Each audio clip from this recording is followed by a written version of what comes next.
In this video, we're going to talk about projectile motion. Projectile motion is the motion that combines both a vertical and horizontal movement of an object as it travels through the air. It is governed by gravity, and it's going to have a lot of effects of what gravity does to an object as it travels. Now, I had you conduct a lab where we actually did a video analysis of a ball that was being thrown. I had you create your own video, and then I had you analyze that, and then this is a discussion of that lab. So here I've taken the Vernier Logger Pro software, and I've conducted that lab with a basketball being tossed. And this is what we see. Here's my dots, and that's what you should have saw in your video analysis. Very simple. Now, I took this video and I did my analysis by placing my dots, and then I looked at the graphs. Whenever I check out the position versus time graphs, notice here I have the Y position versus time in blue, and I have the horizontal the horizontal position versus time in red. Now, some things that I want to point out is that the vertical position versus time is actually a parabolic shape, all right, which means that this object is accelerating in the vertical direction. And what we notice is that we start with a very large positive slope here at the beginning, which means that it has a very large positive velocity. And then here in the middle, my velocity actually flattens out. My slope flattens out, and so my velocity goes to zero. And then down here at the end, furthest to the right, I have a very large negative slope or a very large negative velocity. So my vertical component of my motion actually seems to be accelerating. If I look at the horizontal, though, this is actually key in this graph, and I notice that my horizontal shape, my horizontal position versus time graph, is actually linear. Now, linear on a position versus time graph tells me that the object undergoes a constant velocity. So this tells me that the velocity in the horizontal direction is actually going to be constant. If I were to look at the slope of this line, it tells me that the slope is positive 3.0. And so we're going to check that when we go to the velocity time graphs to make sure that that actually is true, that the velocity isn't changing and it's hovering right around the 3.0 meters per second mark.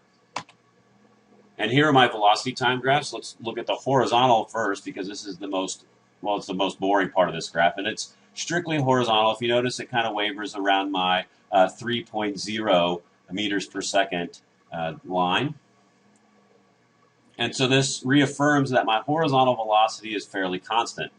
But if I notice my vertical velocity, which we said was accelerating, is actually accelerating constantly. It's a uniform acceleration. And we note that because the slope of my velocity time graph tells me my acceleration. In this case, my slope is negative, which means that I have a negative acceleration, and it's a negative 9.8. Now, that's very close to what we would get from an object accelerating due to gravity, and that is 9.8 meters per second squared down. So my slope tells me that my y velocity, or my vertical velocity, is determined by gravity, or is affected by gravity. And so what does this mean for the overall motion of the ball?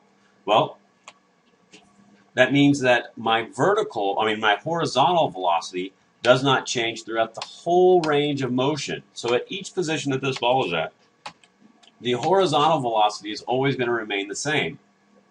This is very good for whenever we start to do our equations, because then we get to know that the velocity horizontal is always going to be constant. And that's going to help us with our calculations later when we get to our equations.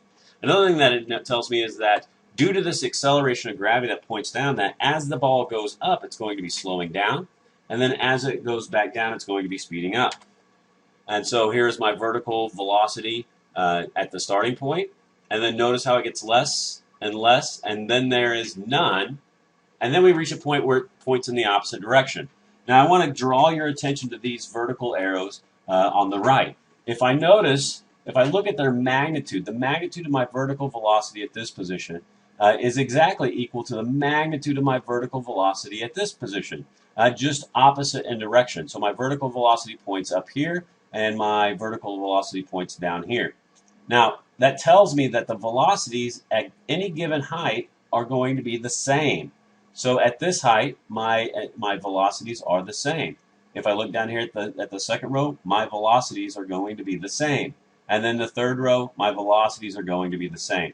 And that's also a key factor that we need to look at when we start talking about, well, how fast is an object going at the end? Well, it's going to be going just as fast as it was at the beginning. So let's talk about how do we get to our actual velocity. In other words, if I wanted to know exactly how fast this object is moving, well, I'm going to treat these like vectors. Well, they are vectors, so I'm going to do some vector addition. And in order to do that, well, I draw the tip-to-tail method. And so I have my horizontal velocity and I have my vertical velocity. And I add these just like I would any other vector to get my total velocity, which is the resultant. Now, this makes a 90-degree triangle because the horizontal direction is exactly 90 degrees to the vertical direction.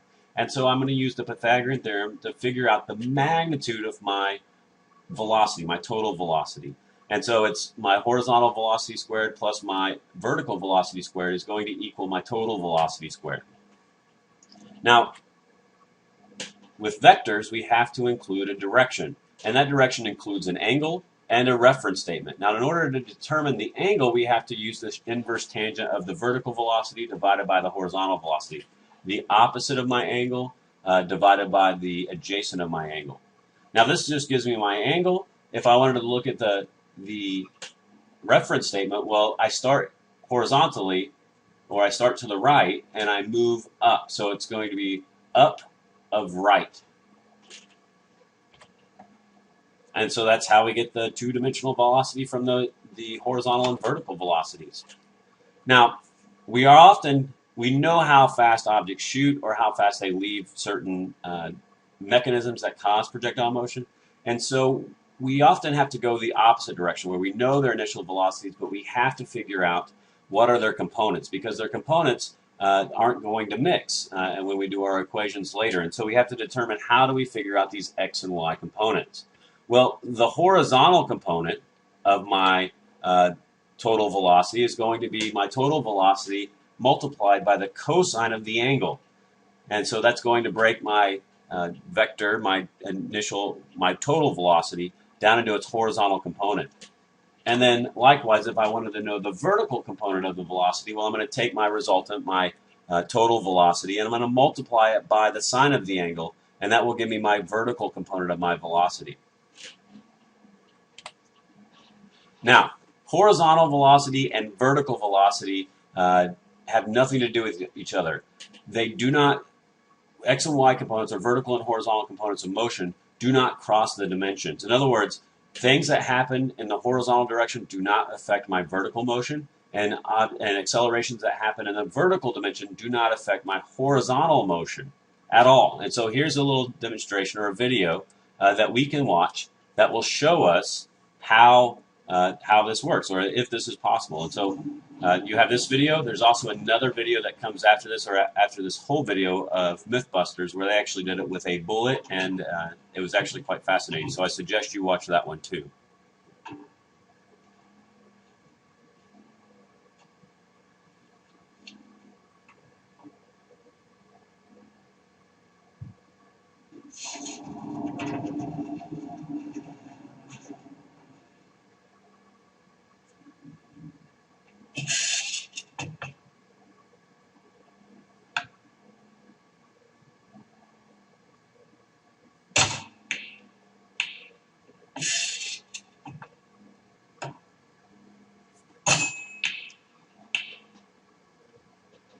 And so by what I told you, they should, because one of them drops straight down and one of them moves horizontally, we should know that the horizontal motion is not going to affect the vertical motion at all. So they should hit at the same time. So let's watch this. Bam! At the same time. You only hear one bounce, and that's because they both hit at exactly the same time.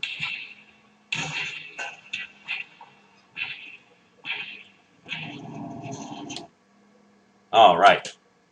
So how do we solve two-dimensional problems? Now, this is just going to explain how we solve them using the equation. It is not going to show you actually doing that. Those are going to come later in some example problems, which will be on the website also. And so we have to break all the vectors down into their vertical and horizontal components. So all of the velocity vectors need to be broken into their vertical and horizontal components, along with all the acceleration. Let's say acceleration isn't exactly down. Let's say we have an additional acceleration. So those need to be broken down also.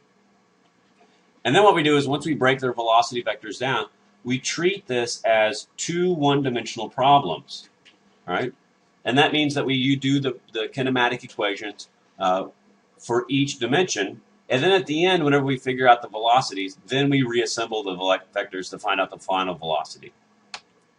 And so to find our range, or our delta x, all the equations, because the acceleration is constant, simplify into one, which says that my horizontal displacement is equal to my initial velocity in the horizontal direction times my time.